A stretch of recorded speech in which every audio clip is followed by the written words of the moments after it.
Madame, Monsieur, bonsoir et bienvenue à votre rendez-vous de l'actualité économique. Vous suivrez ce soir dans ce journal le bilan des recettes mobilisées par l'OTR en 8 mois.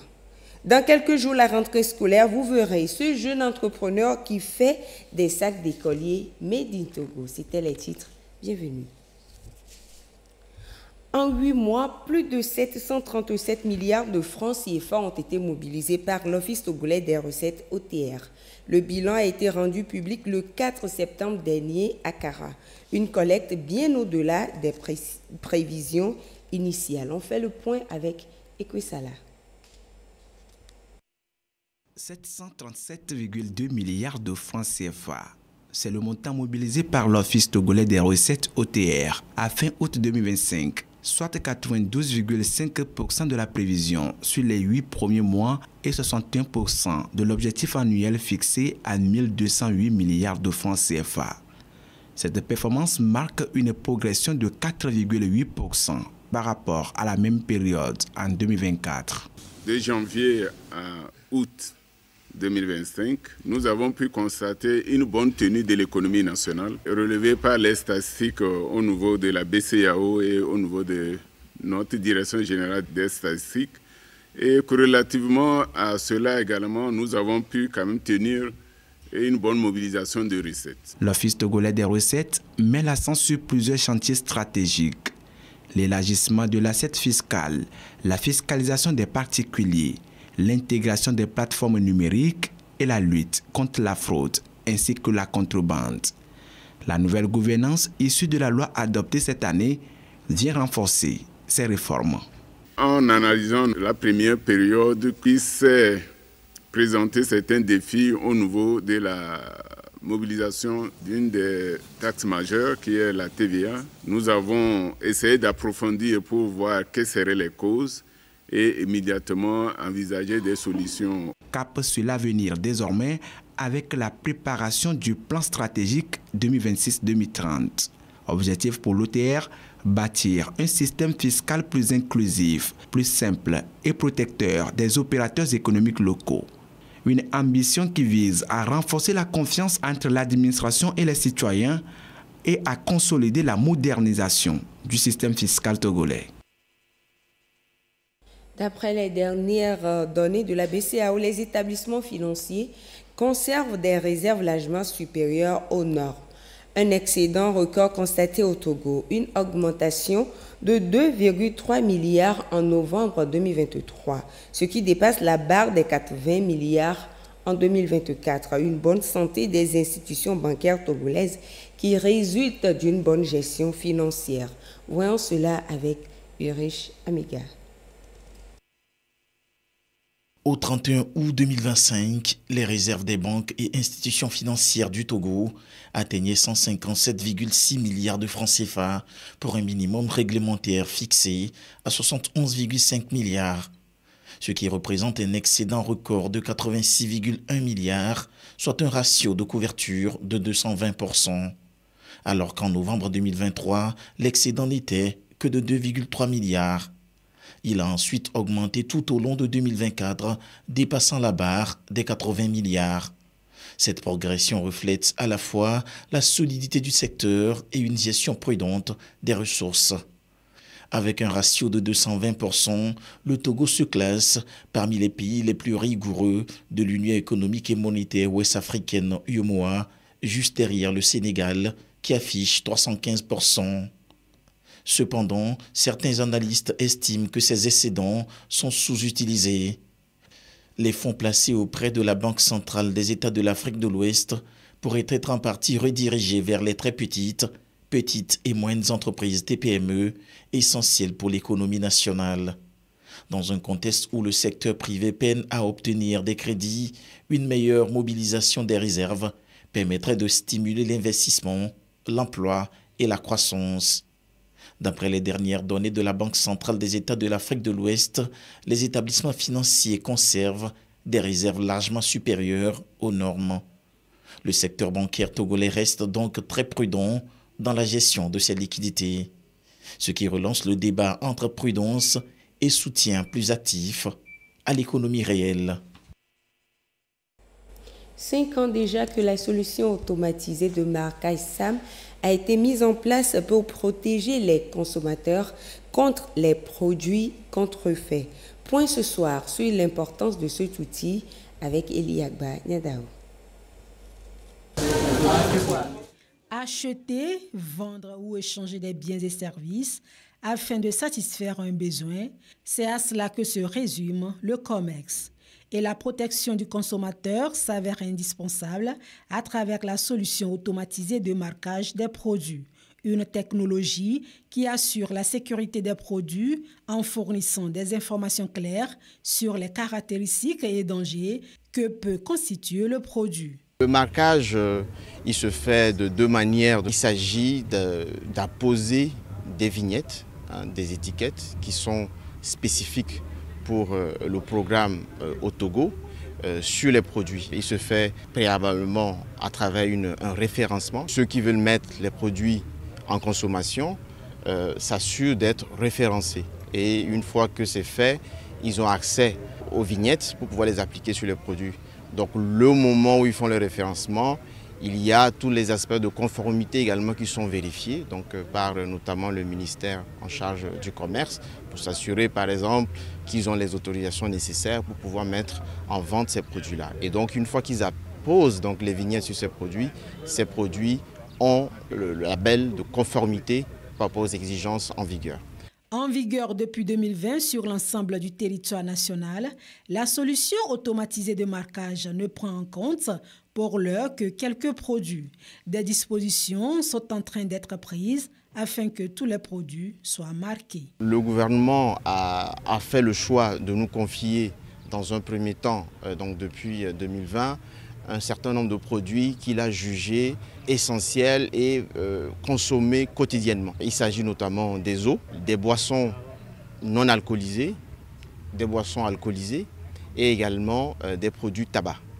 Donc c'est à ce jour les produits qui sont déjà marqués. Nous travaillons également aux côtés du gouvernement togolais pour le marquage des produits pétroliers. Il y aura également d'autres produits qui suivront dans le cadre des discussions que nous avons avec l'État togolais. Nous sommes une entreprise qui marquons en moyenne plus de 80 milliards de produits à l'échelle mondiale. Donc nous avons toute l'expertise nécessaire pour accompagner l'État togolais sur un marquage d'autres produits qui touchent non seulement la santé des consommateurs, mais également les aspects de fraude, de contrebande, et également pour favoriser un environnement commercial qui soit plus concurrentiel pour l'ensemble des opérateurs économiques.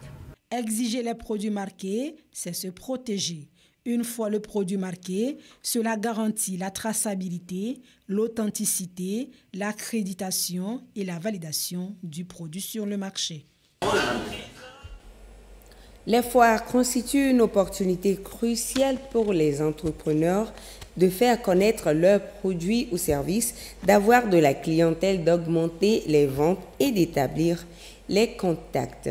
Découvrons plus encore les avantages de la foire sur la vie entrepreneuriale des chefs d'entreprise. Et c'est avec Eliagba Nyadao. Au Togo, l'entrepreneuriat est l'un des principaux axes de développement. Le gouvernement a mis en place une batterie de mesures pour améliorer la culture entrepreneuriale et encourager la création d'entreprises.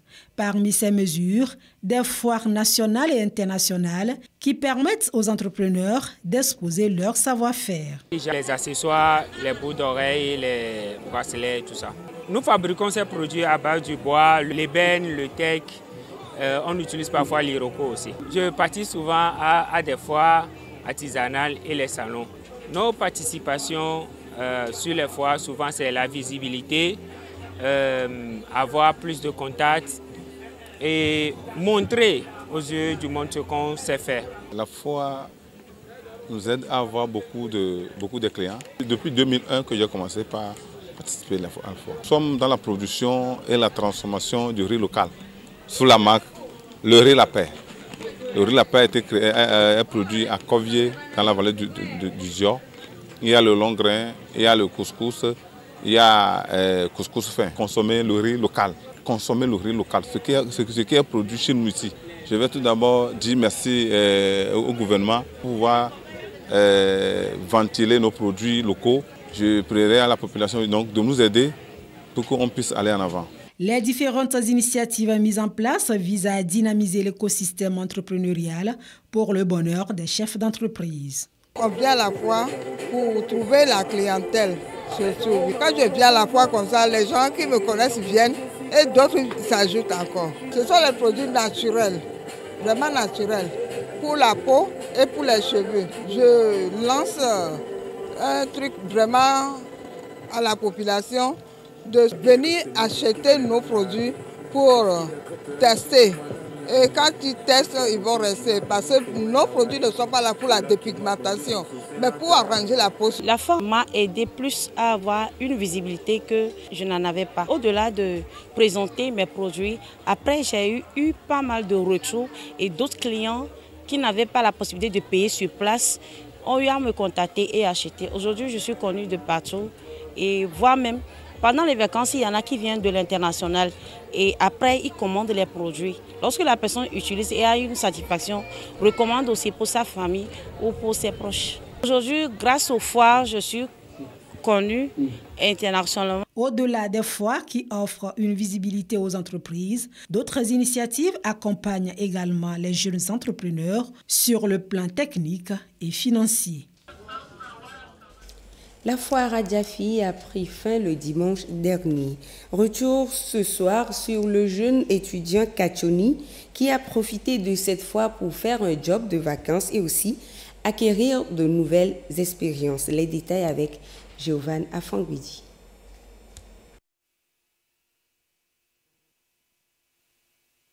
Habillé à l'effigie de son stand, le rôle de Kachoni est simple. Observer les clients, les accoster, puis les convaincre à venir découvrir et à passer à l'acte. Ce rituel est le quotidien de Kachoni durant ce job de vacances.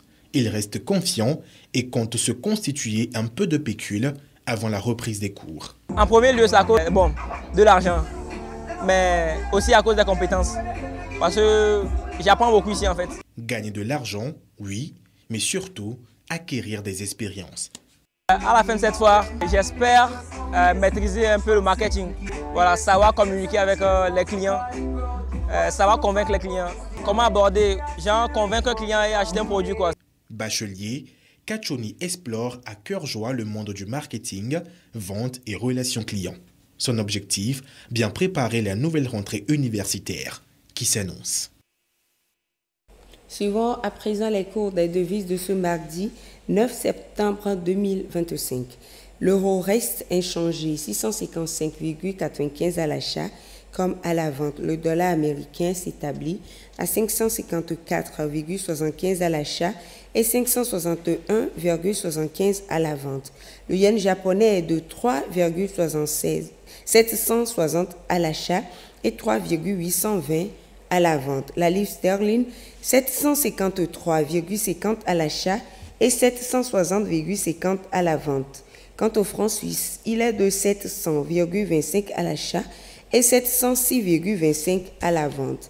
Le dollar canadien s'établit à 400,75 à l'achat et 407,75 à la vente.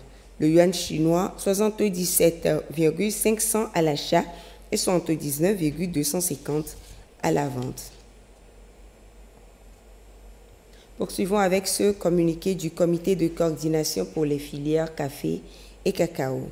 Le secrétaire général du comité de coordination pour les filières café et cacao communique. Les prix indicatifs aux producteurs pour la période du 1er au 15 septembre 2025 sont déterminés sur la base des cours mondiaux comme suit.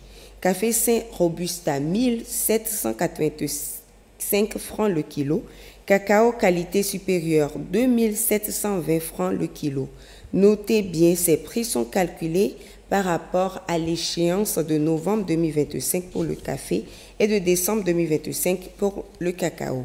Signé le secrétaire général Anselme Gouton. À quelques jours de la rentrée scolaire 2025-2026, les parents s'activent pour acheter des fournitures scolaires à leurs enfants et parmi les articles, le sac d'écolier. Une question ce soir. Et si les parents achetaient des sacs d'écoliers Made in Togo à leurs enfants. Ce soir, dans la rubrique Le temps de l'entrepreneur, découvrez avec Edwige Atakpa Bassabi le jeune entrepreneur togolais Alex qui produit des sacs d'écoliers, des sacs de qualité et surtout abordables à tous. Suivez plutôt. À Kato, à quelques kilomètres de Lomé. Ici, dans cet atelier, les machines ronronnent et les ouvriers s'activent. L'usine tourne en plein régime pour produire des sacs 100% Made in Togo. Nous sommes spécialisés dans la fabrication des sacs 100% Made in Togo. Ça fait 7 ans que chaque vacances, nous produisons plus de 4000 sacs pour la rentrée scolaire. Petit à petit, les mentalités sont en train de changer un peu. Les consommateurs sont en train de s'adapter à l'utilisation des sacs Made in Togo. Ils savent que c'est des sacs qui peuvent tenir jusqu'à 2 années scolaires. Donc, il y a des ONG, des organisations qui nous font confiance depuis plus de 5 ans. Chaque vacances, ils commandent les sacs chez nous. À la tête de cette initiative, Alex, jeune entrepreneur. Sa vision, faire du sac togolais une référence sur le marché. Qu'il soit personnalisé au standard, l'ambition de Alex est claire, amener les Togolais à adopter les sacs locaux. La qualité, elle est déjà au rendez-vous. À Anatéfis, nous faisons n'importe quel sac. Même si vous téléchargez le sac sur Internet, vous amenez, on peut vous reproduire ça textuellement. Vous voulez en détail, on peut le faire. En gros, on peut le faire. Nous avons la capacité de livrer 500 sacs par semaine. Si j'ai un message à passer aux consommateurs togolais, c'est de faire confiance aux produits togolais. Faire confiance aux produits togolais, pourquoi? Pour garder la richesse au pays, pour faire vivre l'entrepreneur togolais. Actuellement, l'atelier Anatéfis a 7 ouvriers qui sont permanents et les vacanciers qui nous aident à la finition des sacs. L'enjeu va bien au-delà du simple commerce. Avec cette production, Alex entend réduire la dépendance du pays vis-à-vis des sacs importés, souvent coûteux et à moindre qualité. À travers cette initiative, ces jeunes entrepreneurs affirment leur volonté de contribuer à la promotion du Made in Togo.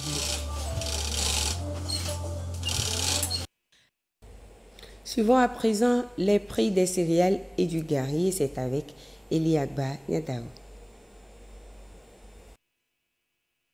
Le prix des céréales et du gari sur les marchés de référence du Togo se présente comme suit. Dans la région maritime, le bol de maïs varie entre 650 et 700 francs.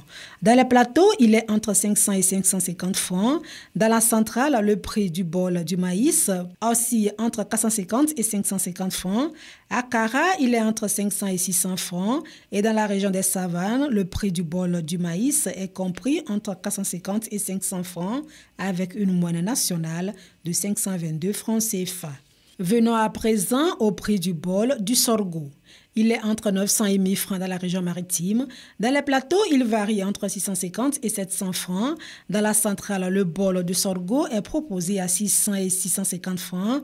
À Kara, il oscille entre 700 et 900 francs. Et dans la région des savanes, le bol de sorgho est vendu entre 750 et 800 francs, avec une moyenne de 750 francs CFA. Passons au prix du bol du haricot. Il est vendu à 2000 francs dans la région maritime.